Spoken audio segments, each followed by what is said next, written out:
Hello, everyone. We are live. This is the MMA Outsiders. This is another edition, episode 154. I am Zain, Bando. He's Jack Gold. It is Thursday afternoon. Jack, how are we doing? Feeling good. Had a long weekend of travel to get back here, but ready for this MMA Outsider show for back-to-back pay-per-views.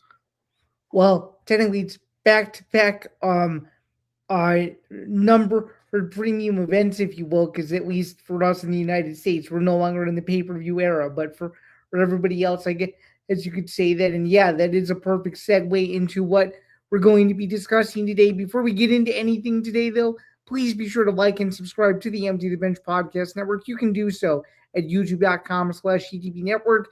Very easy to do. Just hit that subscribe button, hit that like button if you're watching in this video on any of our YouTube channels, whether it's the ETB Network YouTube channel, my YouTube channel, or of course Jack Gold's YouTube channel as well.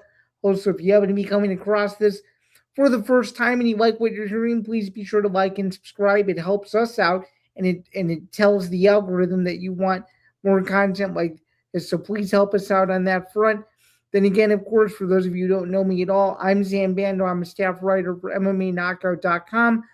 Jack Gold is a bit of a jack of all trades and an independent MMA content creator. He's on the road a little bit more than I am. We were both on the road this past weekend for two totally different purposes.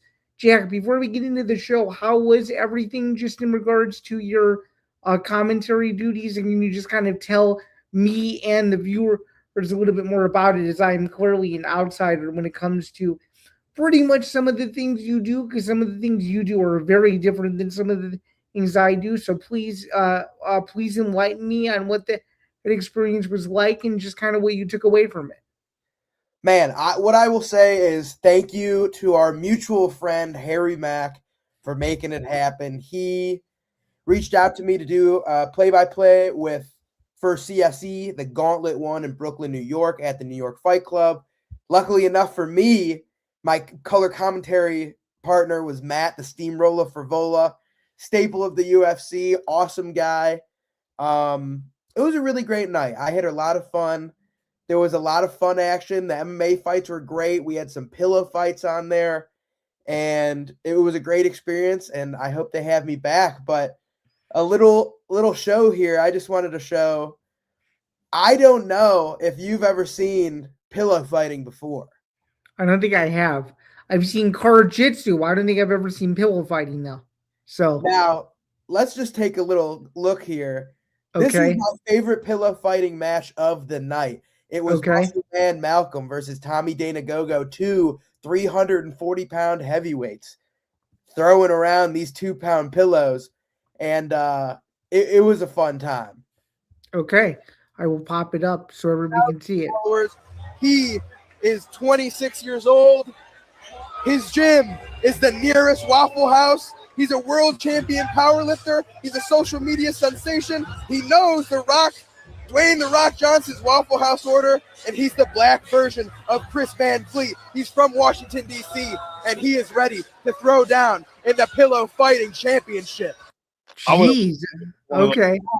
Oh, this is cinema. I don't know if you've seen the Martin Scorsese meme, but this is cinema. Let's see. We got some talking going too. This might be a little bit of a mental game. Oh, I think Muscle Man's playing a little mental game. I think Muscle Man got to do a little bit of his Muscle Man social media right now. I wouldn't want. And then we got to find these guys actually throwing the pillow. Here we go. Bang. Solid defense. Solid. Direct hit. Banging and banging. Jeez. Okay. But I had a great time. It was a fun experience. And yeah. What about you? How were your travels this weekend? My travels this weekend were unbelievable because I saw one of the best college basketball games I've ever seen. And I know this is an MMA show, so I'll only divert for about 30 seconds or so. But for those of you who have never heard of Keaton Wagler, after you guys listen to this, you should Google him because he's a future NBA lottery pick. He had 46 points. He beat Braden Smith and Purdue. Illinois had not won at Purdue in 6 years. It was Brad Underwood's 100th Big Ten win. Illinois He's 0-9 in a row, and at the time that we are live on stream, Illinois has a chance to go for 10 in a row tonight against the Washington Huskies. You want to talk about absolute cinema on your side? It was absolute cinema at Mackey Arena.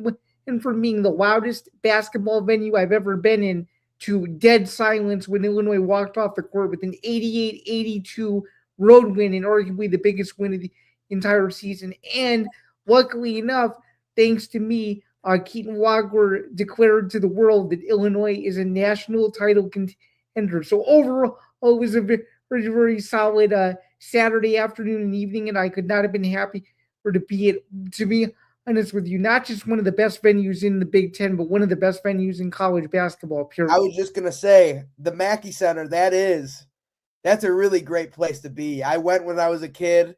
It was, I forget who we were playing. It was not a big game, but Okay. man, a big game like that, I couldn't imagine.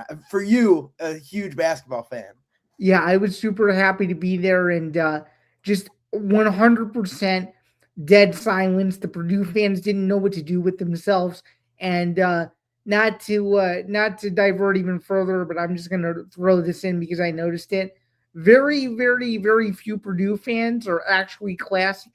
So it's something to keep in mind when you go to one of these games and you're either affiliated with the visiting team or you're covering the visiting team. As I was, there are not a lot of friendly Purdue fans, but in terms of the Mackey Arena security and stadium staff, they could not have been nicer. So overall, solid Saturday. Got home just in time to watch the beginning of the main card of UFC 324. I was a little worried, sick that I had missed the first fight, and sure enough, I got the memo that there was a whole intro and a curtain drop and all that. So I felt a little bit better after realizing what exactly happened the first 15 minutes of the show. I do my own internal research on that, but overall, though, a solid weekend. Excited to get into this episode now and just kind of discuss everything. So let's start where we should, though, and let's talk about the present before we talk about the past. Let's talk about this weekend's card. It's UFC 325 from Sydney, Australia. It's the same time in the United States as we're used to. This card was tailor-made to accommodate the American audience, so it's going to be a Sunday morning card for Australians, but it's going to be the same time for us. Are you ready to preview this card and talk about the 14 fights that we have on tap? Because overall, I think this card is pretty solid for an international pay-per-view. And full disclosure, you and I both did pretty well on the first UFC card of the year. You went 9-2. I went 7-4. Let's see if we can keep it going this Saturday with a few more correct picks. All I'm hoping for is that I at least do a little bit better on the main card. We struggled going 2-3, but nonetheless, that's why we have another week of fights. Are you ready to take a look at this thing or what? I'm ready. And before we preview this card, I just want to say one thing. I am dialed for these Road to UFC fights. I am an old man. I go to bed at 10 o'clock. I wake up at 6 o'clock. Zain Bando, he texts me at all hours of the night and I respond. But now, this started because I watched Road to UFC this year. They were on at 2 in the morning. They were on at 6 in the morning. And I wanted to jump off a building because I could not stay awake. But boy, oh boy, were those fights awesome, and I cannot wait. Especially that 6 a.m. card was unbelievable. I woke up to watch that card. Some of the best fights of 2025. They were spectacular. And a couple of these guys on this card, this UFC card, even if they don't win, it's going to be fun fights. Like these guys swing and bang. They're studs. I agree. So let's pull up the card. Again, UFC 325. If you don't already know the memo by now, in the United States, no more pay-per-view. If you don't have Paramount Plus, subscribe to Paramount Plus because it's the only way in the United States you can watch the UFC, and you're going to want to do it. It's a bargain. It's the price of one pay-per-view. You get every single UFC event for the whole year. If you haven't already done so, go do it now because I don't think these free trials are going to last very much longer. But anyway, Jack, please carry on. And not only that, okay. Before we keep dive in just for 20 seconds. Sure. I remember the UFC saying there was going to be a premium tier with less ads. Boy, oh boy, do I want that after this first event. A lot of ads. Well, considering that I'm someone who has the premium version, the premium version did not work as it was supposed to work. Let me just say that right now. Regardless of what version you had, at least the general consensus I got is you still got the same number of ads. But yeah, if you want to go for premium, I would highly suggest it. Yeah, I agree. They need to dial in there. But starting off for the 125, the flyweight tournament championship, we have Aaron Tao, the former UFC Contender Series alum. He fought Elijah Smith, who is very good, taking on Namsari Bayar. Now, this is a pick'em fight. Namsari Bayar minus 135, Tao Zumup plus 105. I'm pretty confident here that Namsari Bayar will get the victory.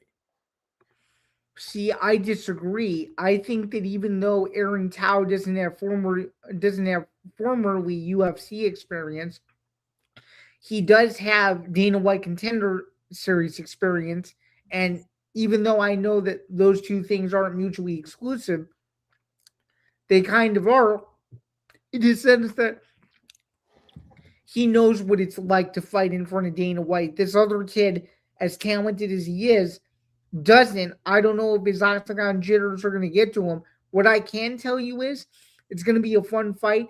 I just think Tao is a little bit cleaner everywhere. Could I be very wrong on this fight? 100%. Am I preparing to be completely wrong? Yeah, I just think for the most part, though, Tao is just a little bit more seasoned, and I think he'll be ready to go. But again, as you just alluded to a second ago, this is a pick 'em fight that I think could go multiple different ways. So I think we're going to go on opposite sides of the coin. I have Aaron Tao, and you have Bayar. But otherwise, though, I think it'll be a very interesting fight. I mean, do you think? Because you were kind of alluding to it a second ago. Do you think this fight has a chance to end in a finish, or do you think this is one of those fights where you could see the judges get involved at some point in the fight, to where we may need the scorecards at the end of it to determine a road to UFC finalist winner in this UFC 325 opening fight? See, I think if Aaron Tao, I think Aaron Tao can win by decision. I don't think he's going to finish by Bayar. That's what I'm picking. I'm picking Tao by decision more specific. The reason I'm picking Bayar, I was gonna pick Ugualali as my champion. He looked super impressive, and then Bayar made himself look super impressive against him. But tell me if you agree. If those two guys fought 50 times, I think you're looking at a potential 25-25 split. That's how good both of those guys are. Would you not agree with that? I agree. I do agree. I think this is the best season so far of this show. But the reason I'm taking Bayar, Aaron Tao is strictly a striker. He's only 5'4". He's a little guy for flyweight. Bayar is 5'6". He's big. He's got a bigger reach, and he is he's dangerous on the ground. It doesn't have to be submissions. He has good power. His ground and pound's nasty. I think this is going to be a really, really fun fight, but I'm taking Bayar by submission. Okay. Yeah, again, I think it's one of those fights where it could go multiple different ways. I could easily see a finish, but nonetheless, though, I think it has a chance to be a very entertaining prelim opener. And for people who don't know who either of these guys are, you could be introduced to one or two guys that, some of the newer UFC fans that maybe you just started watching a week ago because of this Paramount exclusivity. Maybe some of these road to UFC fights are guys that fans latch onto. You never know. So 100%. So, yeah. All right, next up, the 135-pound bantamweight tournament championship, Solon Grangbo versus Lawrence Louis. What do we? I'll let you go first. What do you think? So, okay, Solon Grangbo is a minus 225 favorite. The people are picking him heavy, and he's a dangerous on the feet. He's never lost by sub. He's been knocked out once and decision twice, but he's on a 1, 2, 3, 4, 5, 6, 7, 8, 9 fight win streak, and he knocked out Peter Daniso, which I thought was very impressive. Yeah, he did. And not only did he knock out Peter Daniso, he made Peter Daniso look silly. Look silly, 100%. And my problem is I really like Lawrence Louis. Okay. On the feet, Solengangbo, huge advantage. But he's only 20 years old. He's a young guy. Lawrence Louis fought some... His competition as well in this tournament may have been the weakest. Okay. However, he's fought Anthony Drillich to a split decision, who I like Drillich a lot. I think he's good. He beat Toby Meach, who I think is good. The Quang Zhizhang fight, close but good. Knocked out Van Yi Nguyen viciously. Right. I think if Lawrence Louis can get the grappling going here, it could be a Lawrence Louis fight, but you know what? I'm going to take Lawrence Louis. You are? Okay, let's see if I remember who I have for this, because it's a lot of fights to keep track of. I am taking Sukin Grabo, but I could see this fight going either way. So it's just, man, Solengangbo is a pure striker. Like, that's the thing. He's just a nasty striker. So we'll have to see.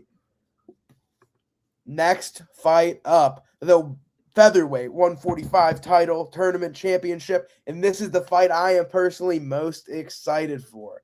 We've got Sebastian Salazar versus Kichihiro Nakamura. Okay. Sebastian Salazar. Wait. Are you trying to tell me that this is the fight you're most excited about on the entire card? No. Of the road to UFC fights. Okay, because I was gonna say, if you were about to tell me that fight was the most excited you were, like, considering this card, I would say that that's a real hardcore answer. I was gonna give you props, but out of just the road to UFC fights, that's not a bad argument. Top 2 of the prelims. Because here's what I'll say. I was super impressed with Salazar.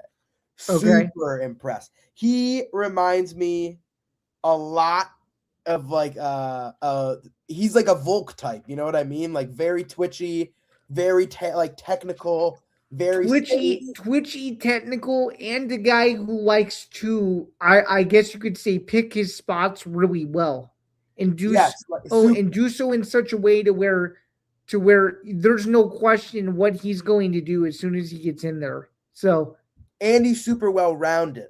That's what I like to say as well. He's super well-rounded. He's never been finished. He'll take you to a decision.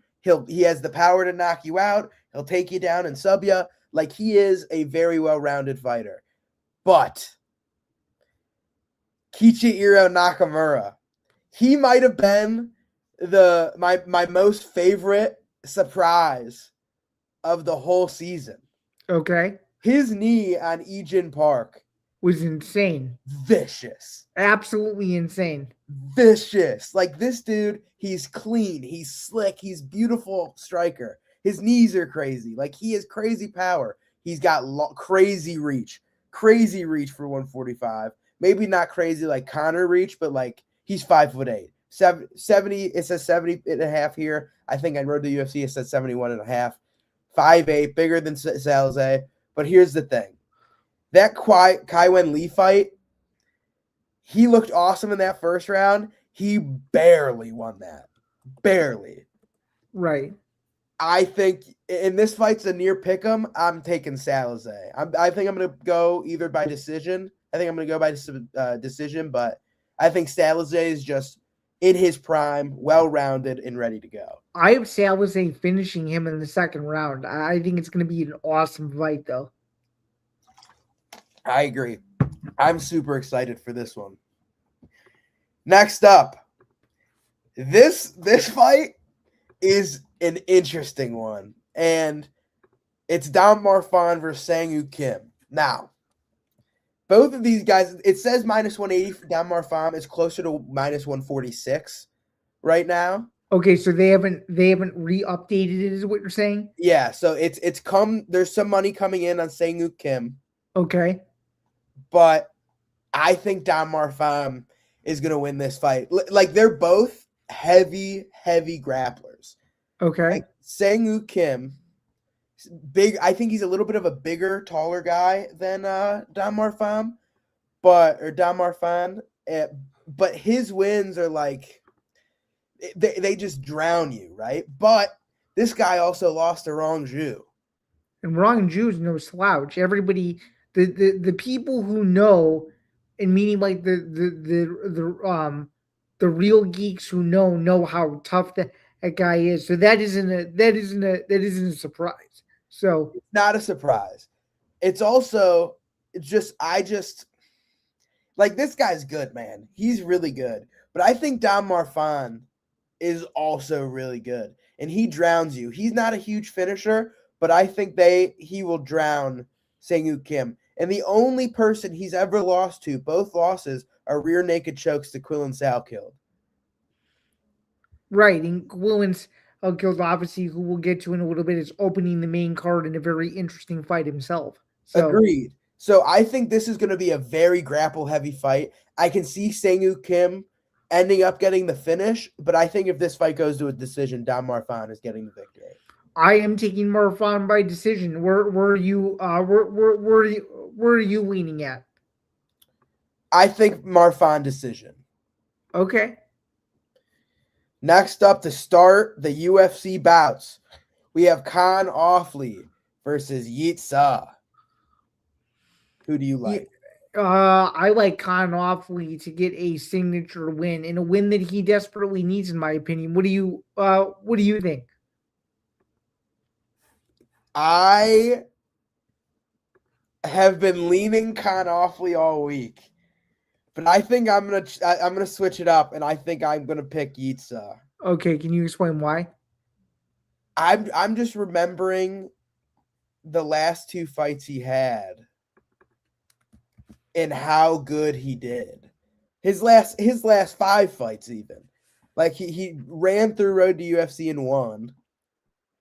Subbed Kai Wen Lee, who was on this season in round 1 to win, get in the show. Went to a decision with Gabriel Santos. And if you know ball, Gabriel Santos is that freaking guy. His UFC record doesn't show it. His UFC record doesn't show it. That's one of the best fights in recent memory that nobody talks about. Agreed. And then he just nuked Weston Wilson in a minute, and in 30 seconds. Yeah, but let's be real. Weston Wilson was a little bit overhyped. No, Weston Wilson is one of the worst UFC fighters there were. But I'm just saying, 30 seconds, he did what he was supposed to do. Right. Not only that, he took Gabriel Santos to a decision, who's finished Josh Jenkins, who beat Lerone Murphy. And if you watch Contender Series, Gabe Santos finished Jose Delano and Marcio Barbosa, 2 of the highest hyped guys coming in this year. Right. And he beat Elvis Brenner. So it's like, if all by finish. So are you telling me, not Brenner, but the other guys, if Yeet Sa went to a 29-28 with this guy, I think he's going to be able to beat Khan Offley. Okay, so we disagree, but do you at least think it'll go the distance? What do you think? I think it probably will go the distance, but I can see Yeet Sa getting the finish. Okay. Next up, a fight that I am having a lot of trouble picking: Jonathan McAuliffe versus Oban Elliott. I'm taking Oban Elliott. What about you? I'm unsure. Why are you taking Oban? Why am I taking him? I just think McAuliffe is going to be susceptible to something, and he's going to rush into something and be winning most of the fight and get caught. That's what I think. Interesting. I think it's going to be one of those fights where all he has to do, Jack, is coast, and he forgets that he's coasting, and he gets knocked out. That's what I think. Interesting. I'll pick Jonathan McAuliffe. Okay. I think he's got the capability to get this done, and he's got the range on him. That does play a factor, doesn't it? And I think he's going to out-grapple him. I think that's going to be the biggest thing. Fair enough. Next up, we have Jonathan Mamba Malkoun versus Torres the Punisher Finney. This is a fight where the odds are wrong. This is going to be a Torres Finney knockout. Really? Well, what makes you think the odds are wrong? See, I disagree with you, and I think Malkoun is going to be able to weather the early storm and win a decision. Why do you like Torres Finney on Saturday? Listen, I've got eyes and ears inside the Finney camp. Okay. And DC is the best thing to ever happen to Torres Finney.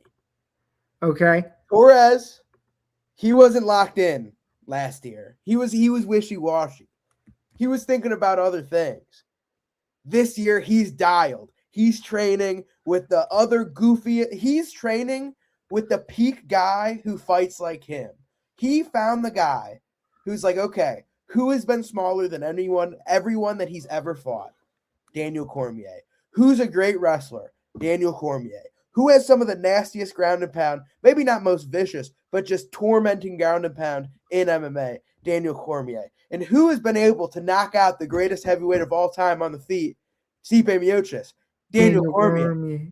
And now you have a guy like Torres Finney who is unlike anybody you can train for. He's 5'8". He doesn't have a neck. He's got a bowling ball for a head. His torso itself is 150 pounds. Each leg is a tree trunk. He's got the reach of a 6'5" man. He was a freak football player. He used to weigh like 240. And speaking to Cam Rouston, he said it was so awkward fighting Torres Finney. Okay. Couldn't get a hold of him. You can't really control a guy like that. Now, I can totally understand the Mamba weathering the storm, shooting takedowns, yada, yada. See, that's exactly how I think the fight's going to go, though. No, I agree. I can see that too. But I think Torres is going to he has such powerful top control. I think he's going to be able, and Mamba Malkoun is the smallest guy he might ever fight. I think Torres can knock him out on the feet. I think he can reverse him and knock him out on the ground. I think this is going to be a Torres Finney KO.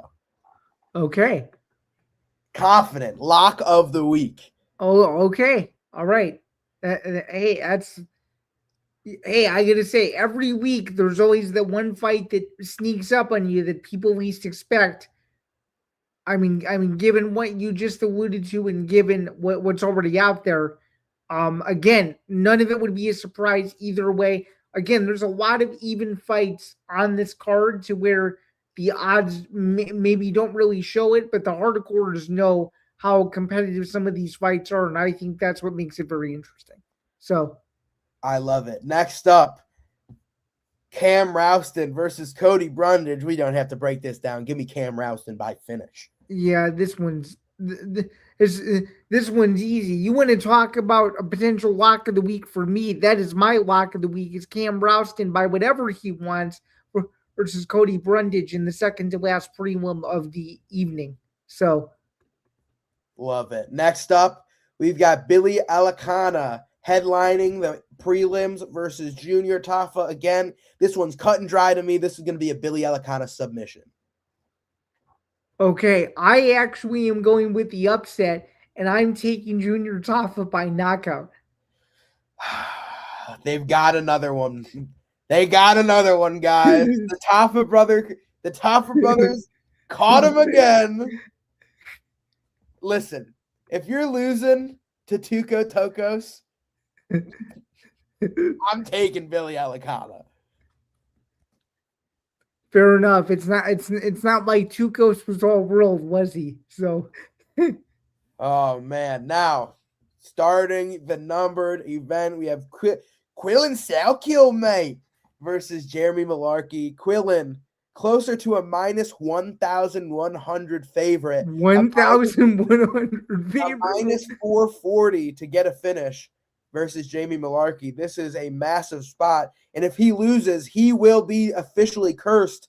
He has to fight minorities. He is the minority. If this white man knocks him out at plus 500, all hell will break loose.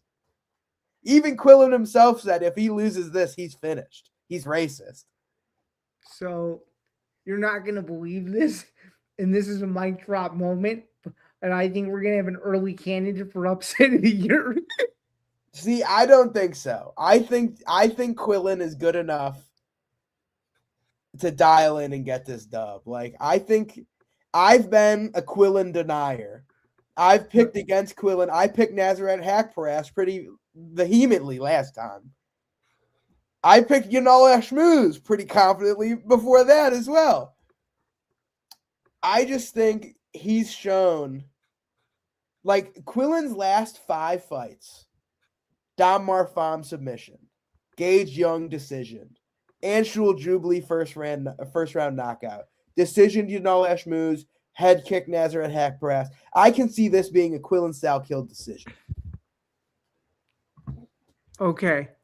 And what makes you say that is more specifically, maybe for the people that don't know either of these guys, and why the odds are as wide as they seem to be?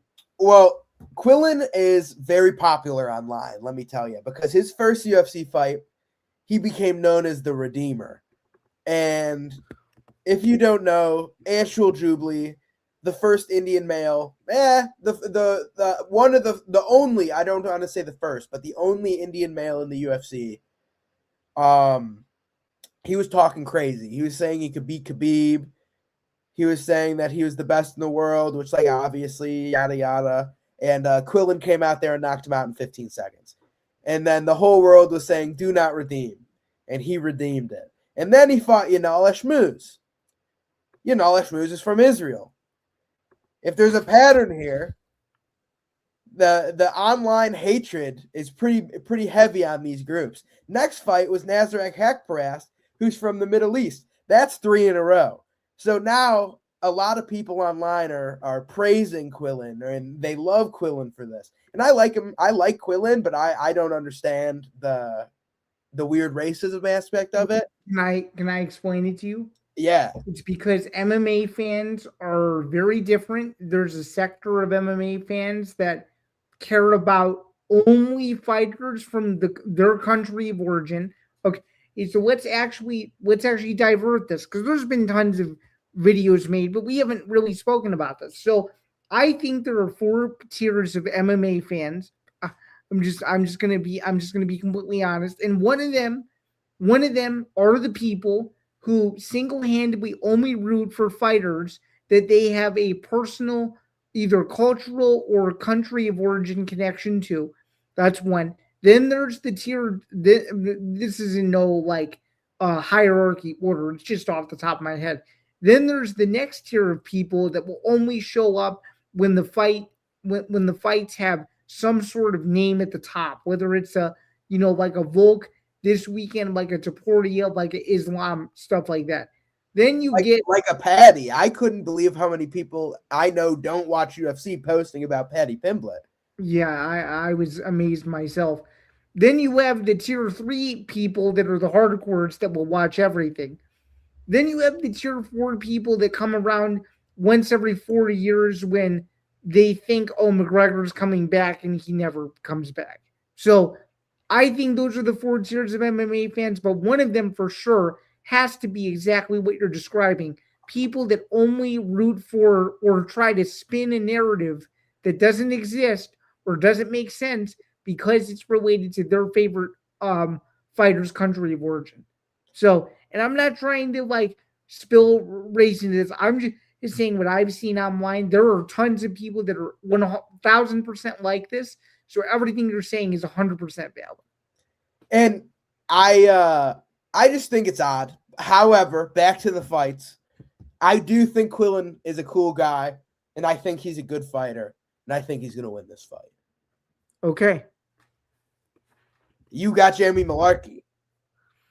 I do. And again, I'm very prepared to be wrong. I'm very prepared, to be honest with you, to have this card not go as well as I would hope. But the next fight, hopefully this is one where I feel extremely confident in. And if somehow this fight doesn't go the way I think it's going to go, I'm going to be so disappointed. So, who do you got? Taliesin Teixeira. Interesting. So it's tied to Ivasa's return off of not ideal losing streak. versus Taliesin Teixeira, who's also he just lost to Derek Lewis, right? He hasn't fought since then. Yeah, he got viciously knocked out. Yeah. Mm-hmm. And the problem with Ty is Ty's last win was also Derek Lewis, but it was February 12th of 2022.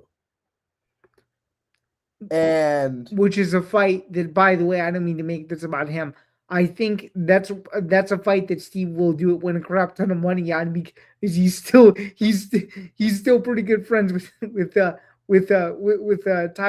Tuivasa. But I digress, and please please continue.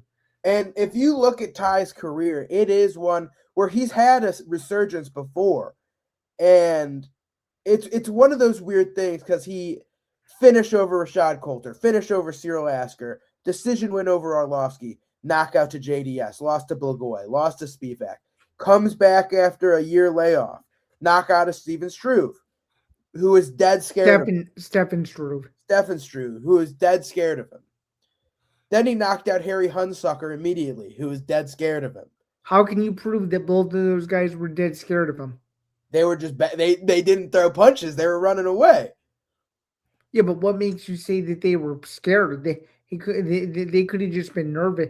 There's no way to factually prove that they were scared, though. Okay, let me rephrase it then. You sure. Love doing this. You love being real nitpicky. What I mean is they didn't want none. They didn't want to be hit. That is fear. Fair enough. Struve was going, and then got domed on the fence. Same with Harry Hunsucker.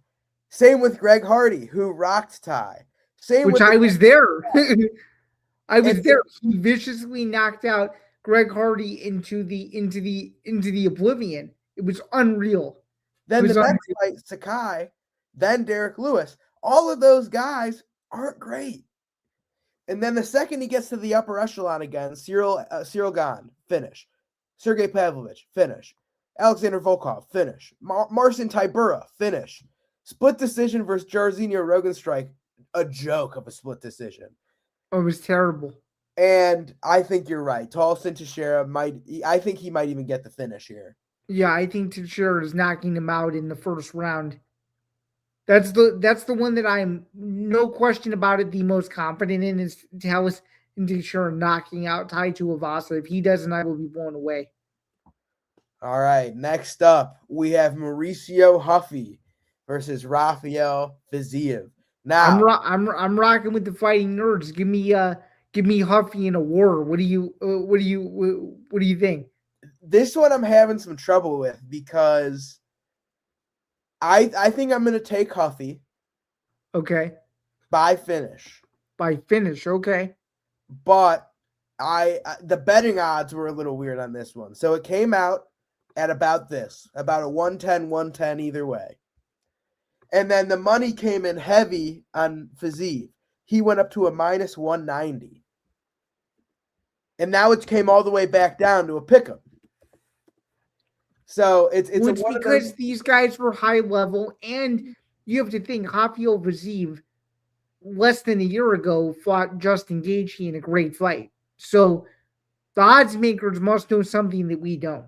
That's what I think. That's what I'm saying too. I think with the money coming back heavy on Huffy, I think I'm going to trust the odds makers and pick Huffy here. But I think this is going to be a very fun fight. Okay. What do we think of the co-main event?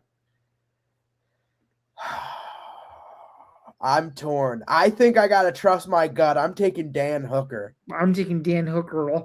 Also, I think this is one of those fights where he and BSD just stand in the center and just start swinging. It's gonna be a crazy fight. What do you think? I think it's one of those fights where like BSD is gonna try to march him down, and I think because Dan's so long, he showed improved grappling defense against Arman. You can't tell me he didn't. He did. So, and I don't think Benoit is nearly as an aggressive. He didn't win, but he fought his absolute ass off. Everybody knows that. Yeah, so, and I don't think Benoit is nearly the aggressive as a grappler as Arman. So I think Dan Hooker might be able to ping him up on the feet. Okay. Are you taking Hooker by stoppage or by decision? I'll take Dan Hooker by knockout. Okay. How do I have him at? I have Dan Hooker by decision. In fact, I end the night. I'm not going to say who I'm picking in the main event yet, but I end the main card with 3 straight decision predictions. But they're all really exciting fights, though. So I'll take 3 decisions as long as they're all really close. So.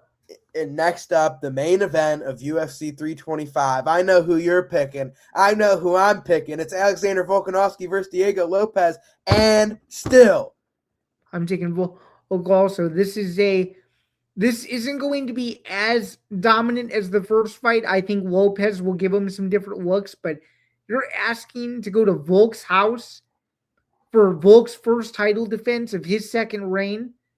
Get out of here. No, if Volkanovski by unanimous decision, great fight. Lopez fights his ass off like he usually does. And I have a sneaking suspicion the UFC probably wants to make the trilogy to keep the Movistar possibility as far away as possible. But I think Volk will be ending the series up 2-0. And do you think my narrative is remotely even close to correct, or am I totally off base in saying that? No, I think you're right. And supposedly it's Movsar versus Lerone headlining UFC London. We also have some new updates. Brian Ortega is out of his fight with Renato Moicano, and it is being given to fellow Australian Tom Nolan. It's going to be a very interesting fight and a huge step up in competition if I've seen one for Mr. Nolan. That's going to be very interesting. They also have Tafik Mosiah versus Sam Sanchez April 4th. Curtis Campbell is booked versus Danny Silva for London. I like Danny Silva in that fight. That's my way too early pick. By the way, I know London isn't until way later in this Q1 period, but I think it'll be a good fight though. So, and we also have Vicente Luque versus Kyle Dawkins, UFC 327. That'll be a very interesting fight. And it is officially confirmed for Miami on April 11th, right? I believe so. Okay. So yeah, that will do it to preview UFC 325 from the Kudos Bank Arena in Sydney, Australia. Again, main card start time, new start time, second straight week now. It'll be the norm moving forward, 9 Eastern, 6 p.m. Pacific. Prelims begin 5 Eastern, 2 p.m. Pacific. Don't miss it, only on Paramount Plus in the United States, Latin America, and Brazil. But with that being said, we actually never even popped this, just in case you guys are coming in a little late. We did preview this fight. Jack and I are both picking Alexander Volkanovski to beat Diego Lopes and defend his UFC featherweight title. And it's very good to note that Volk at the pre-fight presser, which was very early this morning here, it was at 2 a.m. Eastern. I watched it a couple hours ago when it was all done. Volk did say that as long as he wins and as long as he doesn't really have a lot of damage taken, he will return relatively quickly. So a huge positive sign for those who are Volk super fans. So I thought it was interesting to note. And yeah, all right, let's go through and talk about some other stuff in the final 15 minutes. Let's talk about the first Paramount event. It was UFC 324. Obviously, we already know the result. We had Justin Gaethje winning a decision in a great fight versus Paddy Pimblett to become the new interim UFC lightweight champion, becomes the first 2-time interim champion in UFC history. It's hilarious to say that. I don't think a lot of people are talking about that milestone, that a unofficial belt has now been won on 2 separate occasions. That's very, very weird.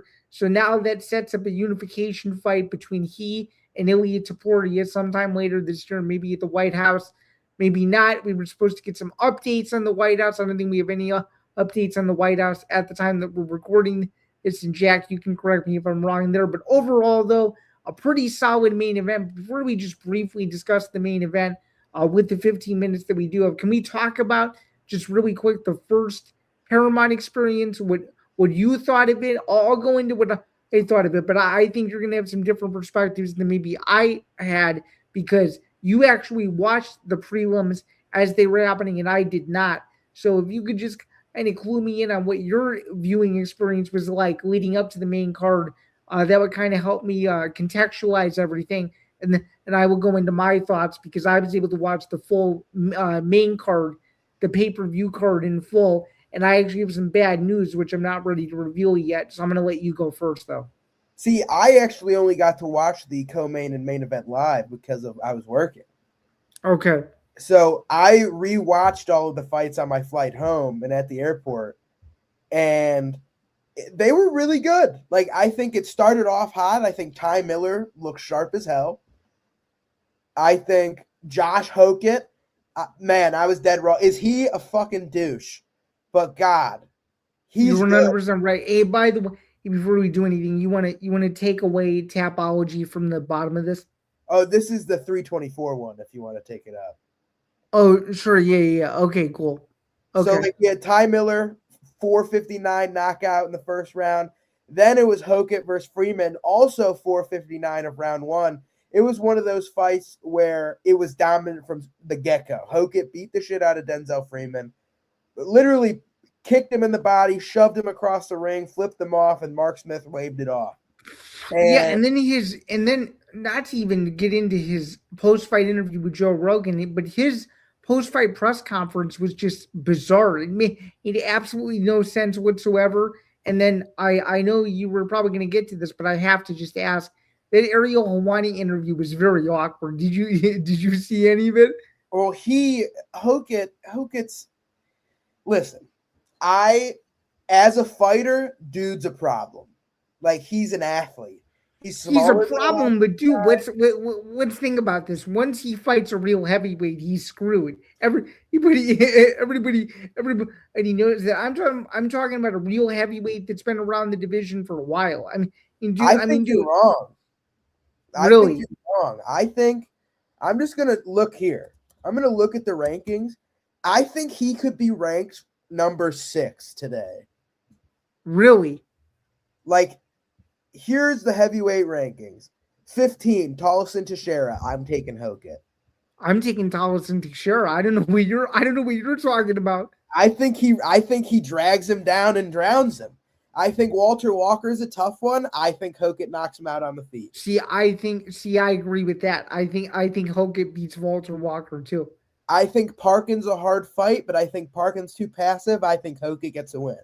And Parkin also another drawback from him is the fact that he doesn't get off first the way he should. Agreed. That's what I'm saying. A little too passive for Hockett. Tai Tuivasa, Hockett. Shamil Gaziev, tough fight. I'm taking Hockett. Okay. I like Hockett as well because Gaziev's gas tank is just way too suspect. Agreed. Well, this is the thing. All of their gas tanks are suspect. Derek Lewis, I'm taking Hockett. Ante Delia, tough fight. I don't know who I'm taking there. Interesting. Okay. I think Hockett beats Marcin Tybura today. Okay. I think see that one I'm a little bit torn on. Hockett, I think, goes to a very hard fight with Spivak and wins. And then I think number 6 is where he starts having problems. I think you could insert Josh Hockett at number 7 right now. Dude, off of a win over Denzel Freeman, I think is a little bit too premature. He needs at least 3 to 4 more wins, in my opinion.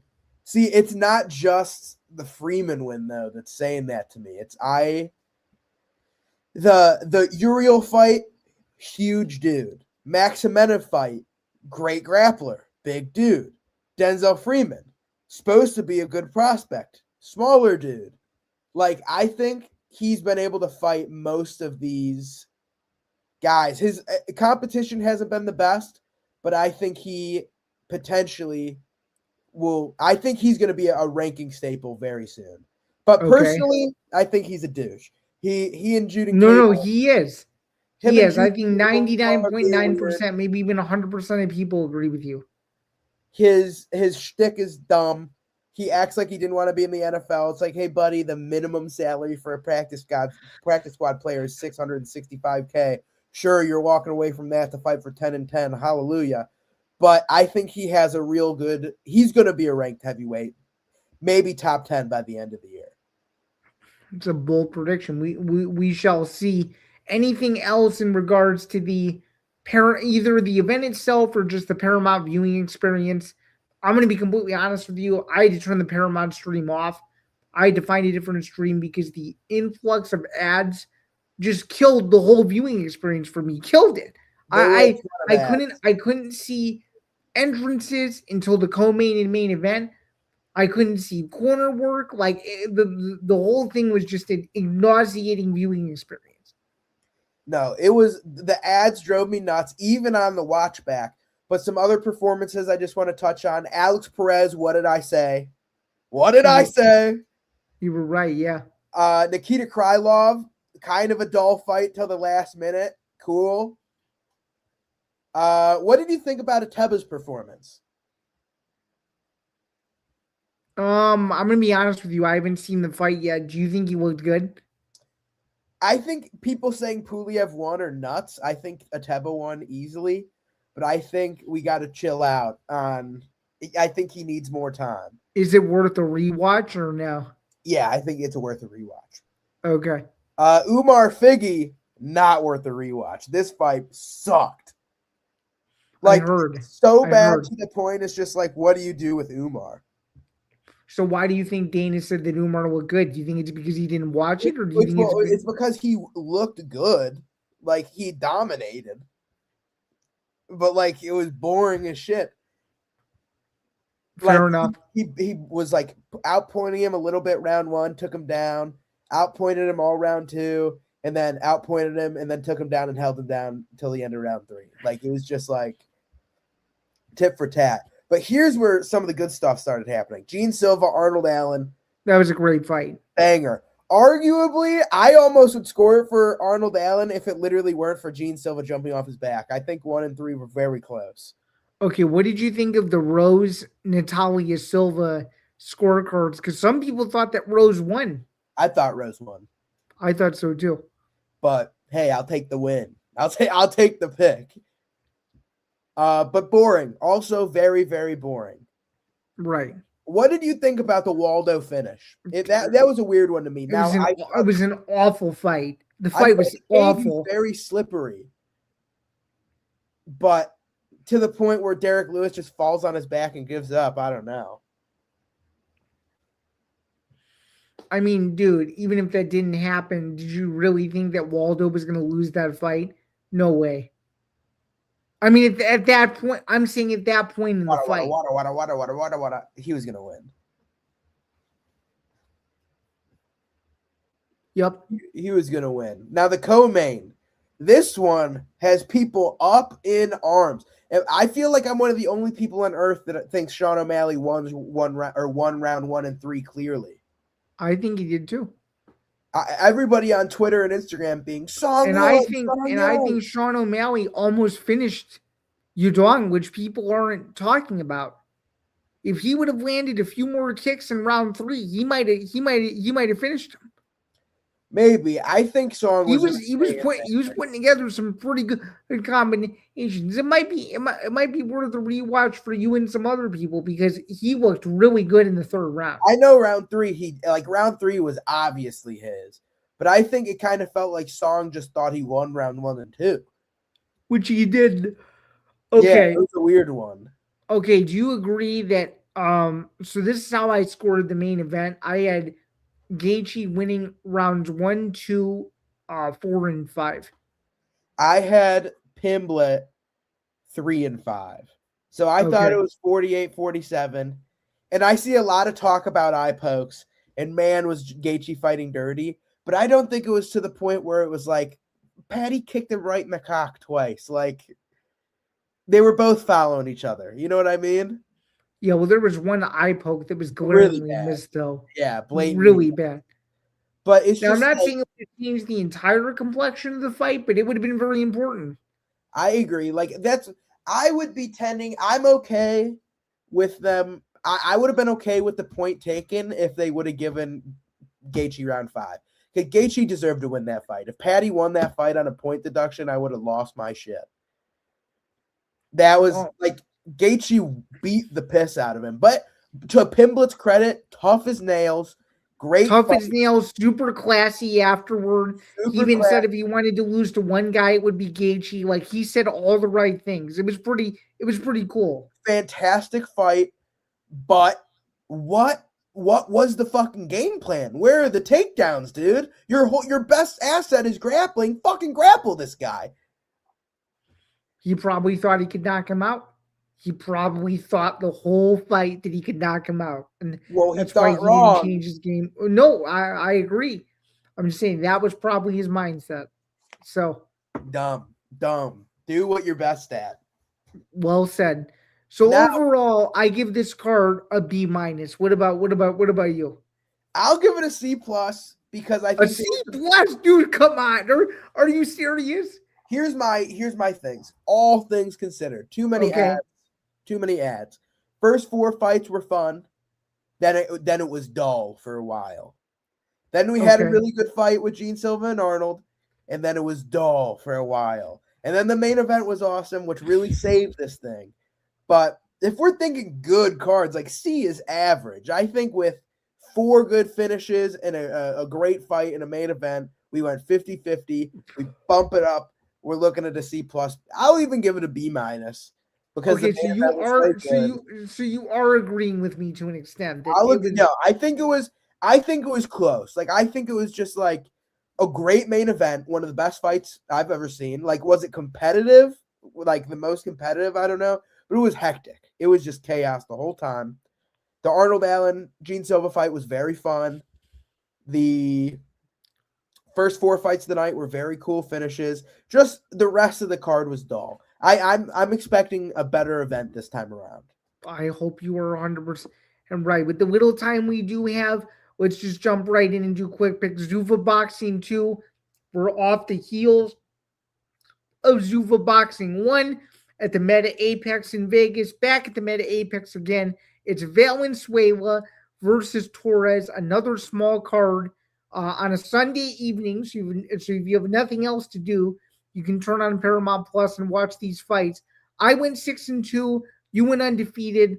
What are your quick picks for Zuffa Boxing 2 this Sunday from the Meta Apex in Las Vegas? Who do you got? I'm gonna take. I'll go Jose Valenzuela. That looks like who the UFC wants to win. I'm taking him too. There's no way I'm not picking against Boachuk though. Boachuk is a beast. I'm taking Boachuk as well. I'm gonna take Alexander Godzik. Okay. I'm gonna take him as well. I'm gonna take Jaleel Hackett. I'm taking Hackett as well. We might actually end up having the same picks. So I'm gonna pick Oscar Perez. okay. I am gonna go with Villaria, but I am more than willing to be wrong. And to be quite honest, on the read on both of these guys, this is the one fight on the card where I know neither of these guys at all. So this is more of a best guess pick than anything else. So agreed. I'm gonna take Christian Perez here. I'm gonna take Christian Perez too. I've actually heard a lot about him. So I'm excited to see him on a bigger stage. How about you? I know nothing, but I like it. Okay. I'll go with. I'm gonna go with Tally over Williams. I think I'm gonna take Williams. Okay. And then I'll take Van Hooter. Okay, I'm gonna take Van Hooter as well. You want him by decision or you want him by KO? I think they're all gonna be decisions. All of them? All Every single fight. Besides Bohachuk. So Bohachuk is gonna be a knockout? I think so. Okay, so what are the only two we disagree on out of all these? We disagree on Oscar Perez and Valoria and Devontae Williams and Jamar Talley. Okay. And speaking of boxing, final topic before we get out of here, just really, really quick thoughts on this. Tyson Fury announced that he's coming back April 11th on Netflix against a dude I've never heard of. Is this a layup fight? What do we think here? I don't think so, man. You gotta know. I can't remember his name now that it's the top of my head, but I think it's like Arslan Bekmuk, blah, blah, blah. It's on the banner, my guy. Oh, here we go. Arslan Bekmambetov. He's no joke. Like, he's lost before. Like, he lost to Agit Kabayel. Are you popping it or no? I can pop it if you want me to. Here, let's pop it. Sure, but I know him because he just fought Dave Allen. Oh, that's a fight I did watch. Yeah, I remember. To be a big fight. I remember. Yeah, so he beat up Dave Allen pretty good. And I think it's supposed to be like Tyson Fury comes out, gets revenge for the boy, and I think he will win. But I don't think this is an easy fight by any means. Okay, do you think he knocks him out though, or no? Yeah, I think so.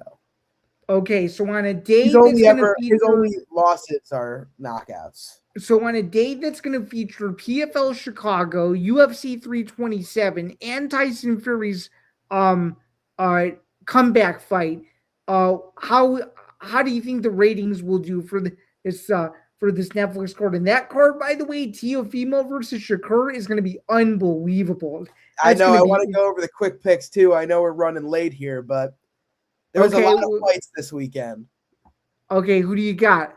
I like Shakur Stevenson. I think I'm taking Teofimo. I hate Shakur Stevenson. Oh, you hate him? Okay. Hate him. I think Keyshawn gets the win, and I think Bruce Carrington gets the win. Yeah, I like Keyshawn also. And who do you like? Carlos Adames or Austin Williams? You haven't told me yet. I'm gonna take Adames by decision. Yeah. Okay, and you like Bruce Carrington? And then I like Bruce Carrington. I like Jarrell Miller, and I like Ziad El Mayouf. Okay, so the only fight we disagree on is the main event. So, by the way, that's on DAZN. If you guys don't already have the DAZN bundle plan or whatever the hell it's called, you can get that, and Teofimo versus Shakur is included, and you'll save like $70. So it'll probably end up being worth it if you want to watch it legally from. I think is that fight in Brooklyn, New York? I can't remember. It is in Madison Square Garden. Oh, that's gonna be awesome. Hopefully, it's on before the main event for UFC, so I can watch both. And lastly, last thing for me, I just want to say congratulations to my dear friend Nathan Rivera. He is a full-time fighter as of today. Congratulations to your boy. It's good to see. Excited to see what he can do at the next level in the next couple of years. It should be fun. And by the way, my former, and this is a plug. This is for later in the winter. But my first ever Brazilian Jiu-Jitsu instructor, his son is fighting for a world title in APFC in March. So I'm excited to see that. Heck yeah. So overall, though, it was a busy weekend of fights. It's going to be another busy weekend this weekend as we go into the month of February, Jack, because we have 69 people watching this. Any final thoughts as we wrap up this edition? It is episode 154 of the MMA Outsiders. I will let you have the final word. Man, I just can't wait. We have a big, packed weekend of fights. We've got boxing. We've got UFC. We've got all sorts of stuff. I'm excited. Hopefully, we keep it going. I'm 17-2 starting off the year. Let's go. Yeah, you're 17-2 to start the year off. I was extremely surprised. I didn't think you'd come out of the gate that hot. But dude, I gotta give it to you, man. You when you're on your stuff, you really know what you're talking about. And yeah, and we didn't preview it, but for any of you sickos in the morning, if you want to watch Octagon 83, that also exists. And there's probably a few other fights that I'm forgetting about all over the world, too, that are taking place as well. But overall, though, this was a really fun stream. We will be back next week. It's episode 155. That will air 3 Eastern, noon Pacific. We're going to recap UFC 325. We'll preview the first UFC Fight Night event of the year. You guys have to remember, it's 30 Fight Night events in this new deal, 13 numbered UFCs. So the marathon officially begins, where we're going to be getting a lot of fight nights over the like 7 or 8 weeks because there's not another numbered UFC event until March. So if you're a hardcore to lock in, we have the first card next Saturday. So we'll preview that and so much more. And hopefully we can give you some White House news because hopefully by then they'll have already finished all of their matchmaking obligations. But I'm not holding my breath about it. I'm going to guess it's probably going to be about a month before we really know anything. I can almost guarantee, zero sources, this is just me, the main event, Ilia Topturo versus Justin Gaethje. Co-main event, Peter Yan versus Sugar Sean O'Malley. Calling it now. That's going to be the White House headline. So that's going to be the main and co-main event. So none of this John Jones, Alex Pereira. It's not going to be Conor McGregor versus anybody. Okay. It's going to be Justin Gaethje and Sugar Sean representing America. There's going to be a lot of angry humans if that's the case. Twitter is going to be a cesspool for 2 weeks straight. It's if that like actually happens. Both get viciously beat up. No, which would be so terrible. But nonetheless, though, that's going to do it. Hope you guys have a wonderful rest of your Thursday. Thank you to the 68 plus people that tuned into the stream. We appreciate you guys, whether it was YouTube or X. We will see you guys next week. Thanks so much. Enjoy your week off from football. Hopefully you can check out some college basketball too, as it's a loaded college basketball weekend all around the country as you stay warm from this brutal cold that's taking place throughout most of the United States of America. But until next week, he's Jack Gold. I'm Zain Bando. Have a good one, and we'll talk to you guys soon. Cheers, everyone.